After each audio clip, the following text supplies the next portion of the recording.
Alright folks, I've been starting to crimp most of my tackle now, just because it's a lot easier on me seeing,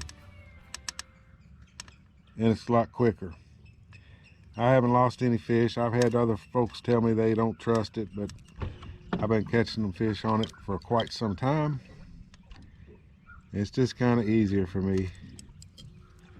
There's a certain type of crimps you got to get. It's not just any crimp.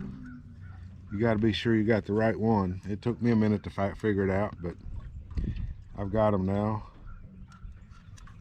And what I'm making here is just one of my crawler rigs. This is a do-all rig. You know, I can anchor up with it, I can pull with it behind the boat, I can use planer boards.